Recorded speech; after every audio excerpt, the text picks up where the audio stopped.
Welcome to Rob on Holiday. This week we're in Rome and we're starting off at one of the most famous attractions in Rome, the Trevi Fountain. Now you can see it's really busy because it's midday, but we're going to come back here a few times to see if we can photograph it at night and at a quiet time. But in the meantime, let's get on with the rest of our tour of Rome. Here's another one of Rome's top monuments, the Spanish Steps. Now, with my legs still recovering from climbing Giotto's bell tower in Florence yesterday, I'm just going to admire the view here. Okay, so I caved in a bit. I had to come at least up the first section of steps so that I could say I've climbed the Spanish Steps. I had to do it, didn't I?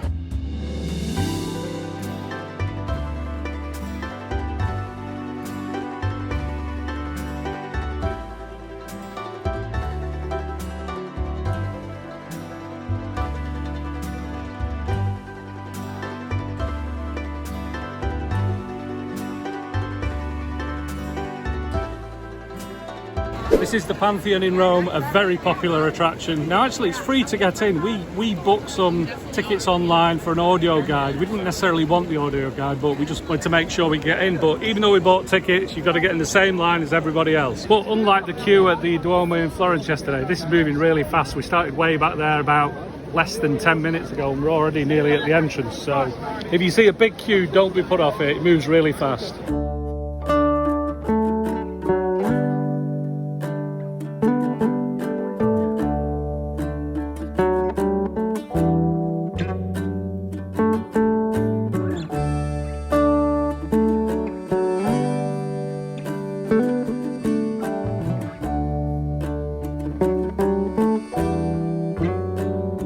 I said it before we went in, we paid to go in the Pantheon, but I think because it's the first Sunday of the month, everybody's getting in for free today. So check on the website whether you need to pay or book in advance. One thing I will say is that the organisation is really impressive. We got in the queue round there, the queue circled all the way around the fountain. It only took about 10 minutes to actually get into the building itself.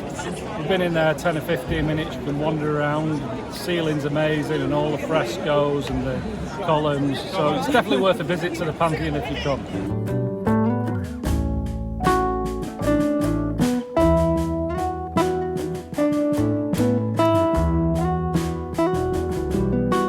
Just along from the Pantheon is the Piazza della Minerva. I looked this up online before we came.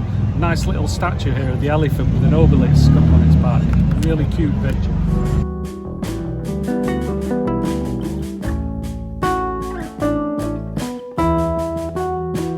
We had a quick family discussion. We changed our plan. We were going to get up really early tomorrow morning and try and get into the St. Peter's Basilica, because obviously it's a lot easier at 7 a.m. in the morning. But we got a lot on tomorrow, so we thought we'd chance our arm. It's 10 to 5 now. I believe last entry is at 6 p.m. It's a bit of a big queue here, but it does seem to be moving fast through security, so I'm really hoping we can get in Sunday evening tonight.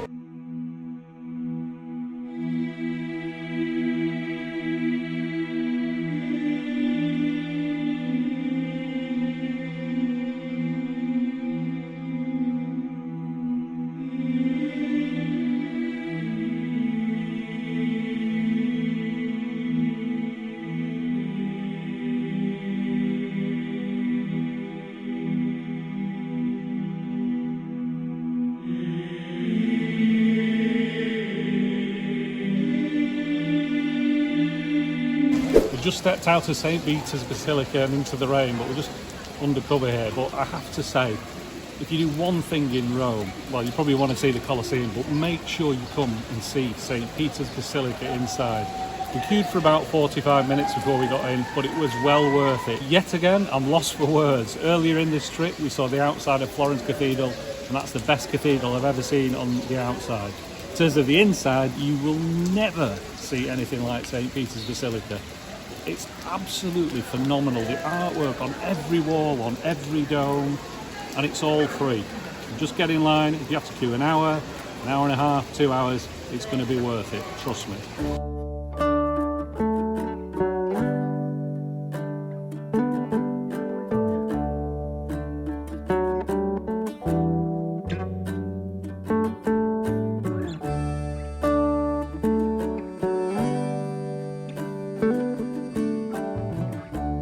We've just enjoyed a nice pizza here in the Piazza Navona, and there's at least 3 fountains here, one down that end, I think there's one down the far end.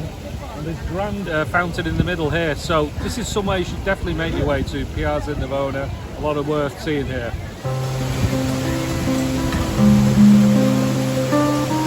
Now this is the way to start the day in Rome. 10 to 8, still quite a few people around one of Rome's most famous attractions, the Trevi Fountain, but you can definitely get close to the water, get some nice shots and just look and appreciate the statues and the green aqua blue water. It's absolutely beautiful.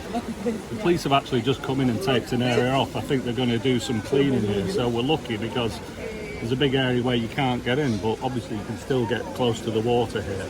But yeah, definitely make sure you come early. And we're hoping to come at night as well, because obviously it's going to be lit up at night, so this is definitely an attraction you're going to want to see in the day and at night.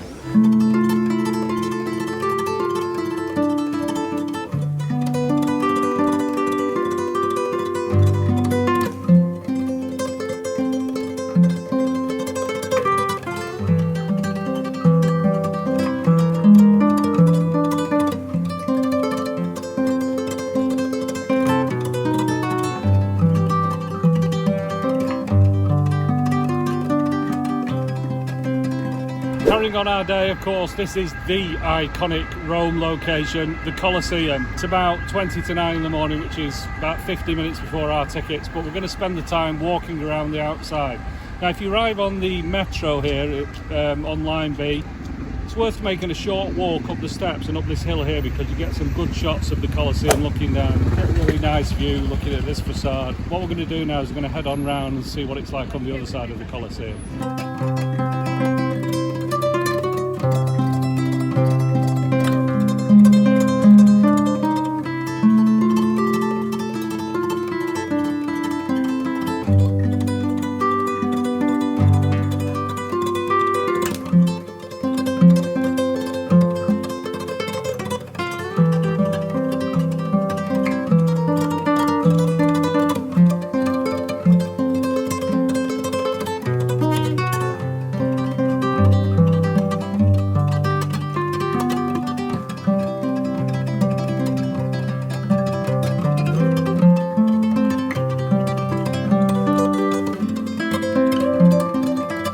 Various tickets available for the Colosseum. Now the one we bought was just a basic arena and forum ticket, but even that gets you get access to the first level looking out on the arena, and you go through the museum section. We're on the second level now. As you can see, you get a fantastic view over the arena, so I'm sure the behind the scenes full access will get you a lot more, but they are a lot more expensive. But if you're looking for a just general standard ticket, about €16, we bought ours for $16.80 on Get Your Guide, and they do sell out fast, so make sure you book well in advance of your visit, especially if you're coming in the summer months.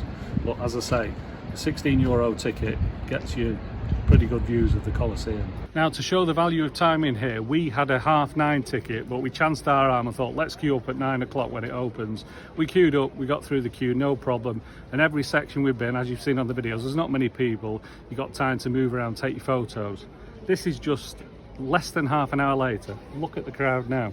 So the point is, you can still get quite a good view on it. It's not what I'd consider really busy, but half an hour makes a big difference, and later in the day that's just going to get busier and busier. So it's the same as anywhere, everywhere. Get out of bed early, book your tickets early, get here early.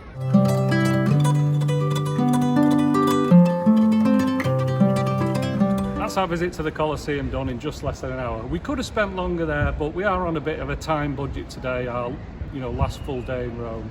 It's absolutely spectacular. I think the standard ticket, in all honesty, is good enough. We use Get Your Guide, and the reason we do that is we normally book through official sites. All the tickets for the official site today, on the Monday, were sold out. So that's one thing, make sure you book early. We actually went on Get Your Guide to get the ticket, which was about 80 cents more each, $16.80 I think it was, compared to $16 on the official site. Get Your Guide's a great site. We've used it before. We used it in Prague for a boat tour, so if the official tickets have sold out, go and Get Your Guide or one of the other sellers to get your tickets, but definitely come and see the Colosseum. Quick snack stop before we go into the Vatican Museum. This is a Rome speciality, supli, fried rice balls. It's like a Scotch egg, but with rice instead of the egg, and sausage. One of our party, and I may get the pronunciation and the name completely wrong, so we'll correct it on the screen. I think it's a maritort, another Roman speciality. I think it's a pastry bun full of cream.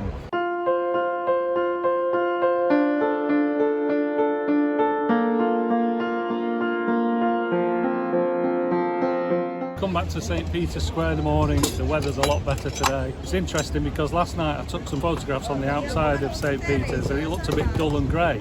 Sun shining on it, it looks absolutely fabulous, the colour of the stone. We were just hanging about doing a video, taking pictures of St. Peter's Basilica from the outside, and somebody came and just opened the gate and you can actually get a lot closer now. I don't know what the rules are on that, whether it's a certain time, but get a bit closer to the Basilica there. So it looks absolutely fabulous with the sun shining on it. It's an impressive building. As I said yesterday, make sure you go inside. It is the most impressive church you will ever see on the inside. The cavernous space is superb. Speaking of going inside St. Peter's Basilica, I don't know how long it's going to take today.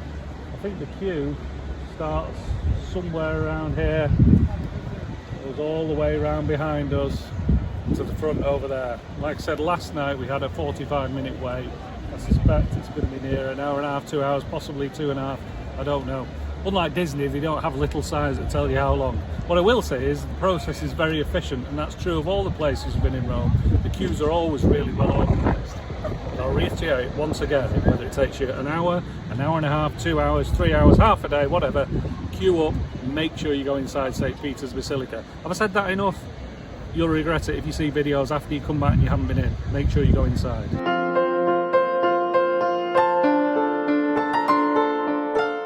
I wonder which way it is to the Vatican Museum. This is the queue if you buy tickets on the day. So again, think ahead. Pay for your tickets before you come to Rome. Otherwise you're going to have a very long way to get to the Vatican Museum.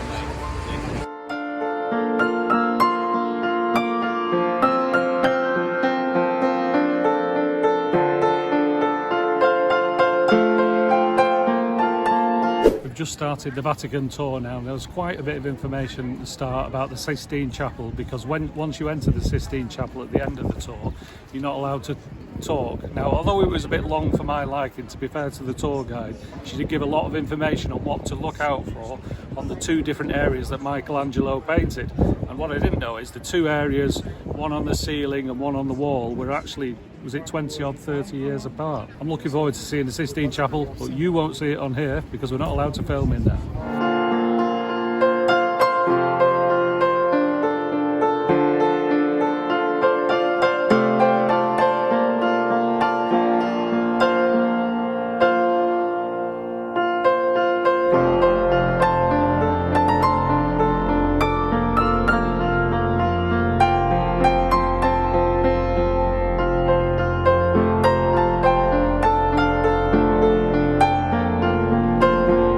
Quite a lot has happened since the last bit of video filming we did.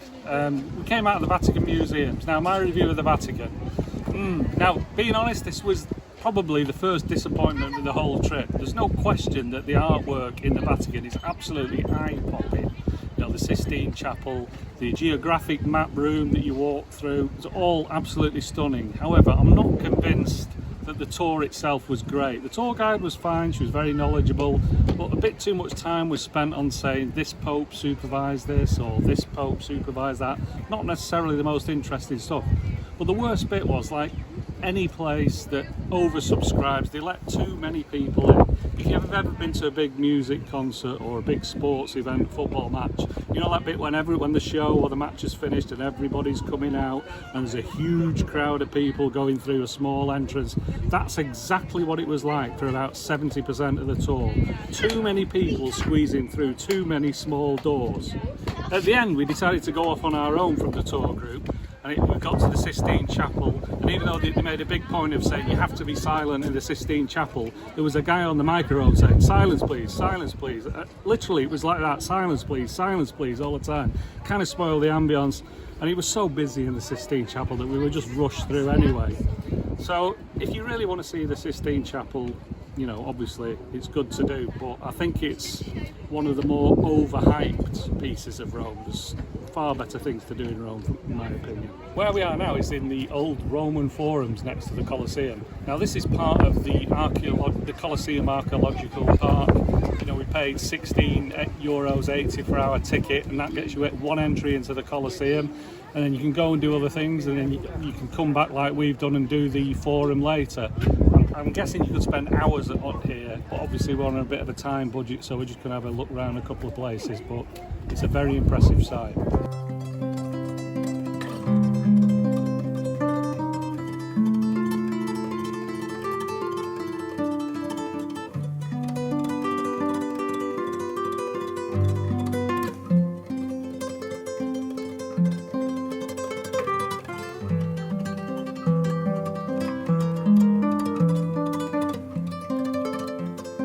So I've said it a few times, we really are on a time budget in Rome. We're only here for a couple of nights. We try to squeeze in as much as we could.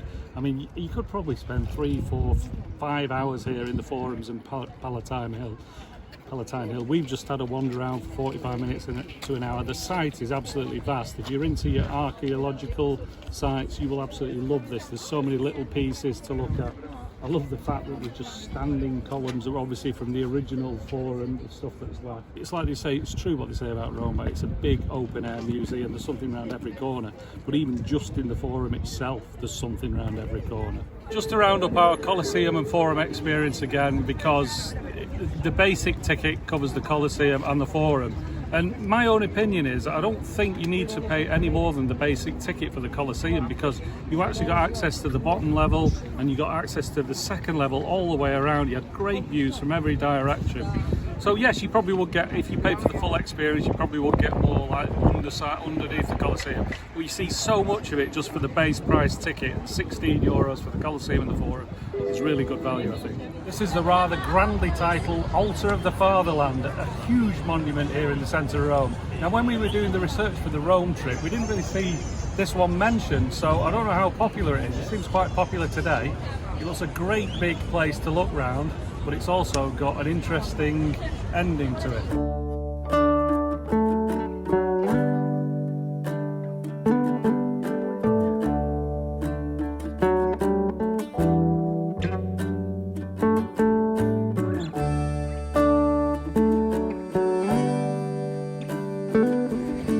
This is an incredible view from up on the Altar of the Fatherland, the Vittoriano Panoramica Terrazza.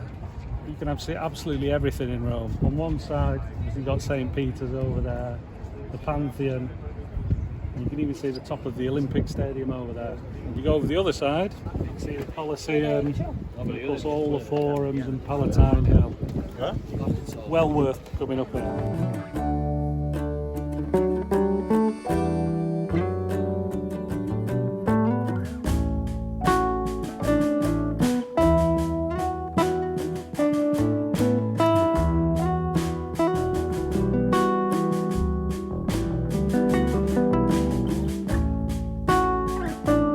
Finishing our visit here to Rome and the Trevi Fountain. We thought we had to see it at night. Well, it's only around the corner from our hotel, but it's still really busy. It's nearly 9 o'clock on a Monday evening. There's still hundreds of people here, but it's an absolutely beautiful sight. This is one of the highlights of Rome, the Trevi Fountain lit up. We're going to finish our video of Rome in front of the beautiful Trevi Fountain and try and sum up what has been a wonderful trip for us. It's certainly in the contention for the best city break we've ever done, simply because the sheer amount of monuments and special places you can see. One really good thing about Rome is the amount of free things you can do. Trevi Fountain's free, obviously, the Spanish Steps, St. Peter's Basilica is incredible, that's free. That is inside, that is simply the best church or cathedral inside that I've ever seen. It's a cavernous space filled with amazing architecture and artwork. The one thing that's worth paying for, certainly, in Rome is the Colosseum. For €16, the basic ticket gets you entry on the ground level, the second level, and it also includes entry to the forums and Palatine Hill.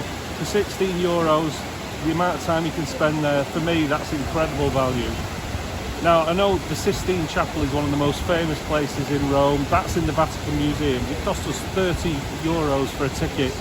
To me, that was the only slightly disappointing thing. Not the Sistine Chapel itself, but I thought the tour was a bit too drawn out, even though there are some amazing artworks in there, the geographical map room, the Sistine Chapel itself, but it was a little bit busy and a little bit too many people in a small space. So if you're going to come to Rome, 1 night, 2 nights is probably not enough, 3 nights or 4 nights, and you would still probably not do everything. It's an incredible city, and I cannot do anything but highly recommend it. Thanks for watching Rob on Holiday. We'll see you next time.